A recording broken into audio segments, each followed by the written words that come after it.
کہ ہمارے مورخین تو یہ سب نہیں لکھ رہے، لیکن غیر ملکی مورخین جو ہیں ان پہلوؤں پر لکھ رہے ہیں.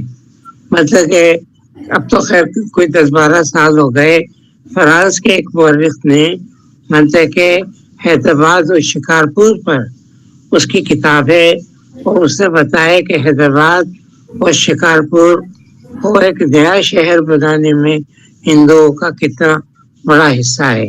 اور ہندوؤں کو یہ موقع جب ملا ہے جب ایسٹ انڈیا کمپنی نے سندھ کو فتح کر کے اور ہندوؤں کو تاجپوروں سے آزاد کرایا تھا، اور ہندوؤں کی پھر پوری توجہ جو تھی تجارت کی طرف گئی تھی. اچھا، اس نے بتایا ہے کہ 2 قسم کے ہندو تاجر تھے. ایک تو وہ ہندو تاجر تھے جو یہ شکارپور ان کا اس زمانے میں مرکز تھا کہ یہ شکارپور سے افغانستان جاتے تھے، افغانستان سے وسط ایشیا جایا کرتے تھے اور روس جایا کرتے تھے. اچھا، یہ لوگ جو ہیں وہ سودی کاروبار کرتے تھے، یعنی اشیاء کا کاروبار نہیں کرتے تھے. لیکن جب روس میں انقلاب آیا ہے اور وہاں پر یہ سودی کاروبار بند ہوا ہے تو یہ تاجر جو ہیں پھر اس کے بعد وسط ایشیا اور چین چلے گئے. اچھا، ایک خاص بات جو ہے وہ یہ ہے جو آپ کے ذہن میں ہوگی کہ چونکہ ہندو ذات پات کی وجہ سے کھانے پینے میں بہت احتیاط کرتے ہیں. نتیجہ اس کا یہ تھا کہ جب یہ ہندو تاجر جاتے تھے شکارپور سے یہ اچار لے کے جایا کرتے تھے، اور آج بھی شکارپور کے اچار بہت مشہور ہے سندھ کے اندر. اور مختلف قسم کے سبزیوں کے اور اس کے اچار ہوتے تھے اور بڑے ٹیسٹی ہوتے تھے، تاکہ انہیں باہر جا کے کوئی دوسری جگہ کھانے کی ضرورت نہ پڑے اور اچار سے روٹی کھا لیا کریں. یہ اچار کی ایجاد جو ہے وہ بھی ان کی تجارت کی ضرورتیں پوری کی. اچھا، دوسرا طبقہ جو حیدرآباد کا تھا، یہ لوگ حیدرآباد سے نکل کر یعنی ہندوستان میں گئے، یعنی بامبے اور کلکتہ اور دوسرے علاقوں میں، اور اس کے علاوہ یہ برما میں اور سنگاپور میں اور چین کے دوسرے علاقوں کے اندر انہوں نے اپنی تجارت کی. اچھا، ہوا یہ کہ دونوں اتنا پیسہ لے کر آئے کہ شکارپور کو انہوں نے بالکل ایک نیا شہر بنا دیا. آج بھی شکارپور کے وہ پرانے مکانات جو ہیں انتہائی خوبصورت ہیں، اگرچہ وہ کھڑک ہو گئے ہیں لیکن ابھی بھی ان کی خوبصورتی باقی ہے شکارپور کے مکانوں کی. اور حیدرآباد میں یہ ہیرآباد اور عامر کالونی یہ آج بھی مشہور ہیں.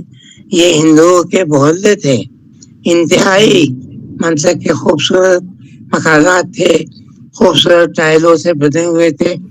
بلکہ ہیرآباد میں چونکہ ہندوؤں کی اکثریت تھی تو وہاں عصر کے بعد وہاں کسی مسلمان کو جانے کی یعنی ایک طرح سے اجازت نہیں تھی، کوئی نہیں جا سکتا تھا. اچھا، وہاں پر باغات بھی ہیں، زنانہ باغ، مردانہ باغ، وہاں پر پبلک ہال بھی ہیں، پبلک یعنی جس کو کہتے ہیں کلب بھی ہیں، اور ایک کلب دیالداس کلب بھی آج تک ہے. اور اس دیالداس کلب میں ہم نے خود نے بھی بہت فنکشن بھی کیے ہیں، اور ہر ہفتے وہاں پر ایک ادبی کانفرنس بھی کرتے تھے. اس کے علاوہ وہاں پر مختلف کلبس کے علاوہ یہ جو پارسی تھے، پارسیوں کا مطلب کہ بنایا ہوا مطلب کہ ایک ادارہ ہے جس کی بہت اچھی لائبریری تھی اور بڑا اچھا ہال تھا. اس کا نام تھا بیسنٹ ہال. یہ اینی بیسنٹ جو تھی یہ انڈیا سے ان کا تعلق، وہ ساری انگلینڈ سے ان کا تعلق تھا. تو اینی بیسنٹ کے نام پر یہ حال بنا تھا. بہت اچھا حال، بہت اچھی لائبریری، پارک، اور میرے دیکھتے ہی دیکھتے یہ کس طرح سے تباہ ہوا ہے. یہاں ٹیگور نے بھی آ کے تقریر اور لیکچرز دیے تھے. اب سنا ہے کہ اس کو دوبارہ سے رینوویٹ جو ہے وہ کیا گیا ہے. تو جو تم نے بتایا تو ہندوؤں کا یہ جو اچھا، پھر حیدرآباد باغوں کا شہر تھا، اور وہ سارے باغات جو تھے وہ سب ہندوؤں کے بنائے ہوئے تھے. دو داس باغ اور امرودوں والا باغ اور فلاں باغ، جو ماشاء اللہ ہماری نئی آبادی نے ان سارے باغات کو ختم کر دیا.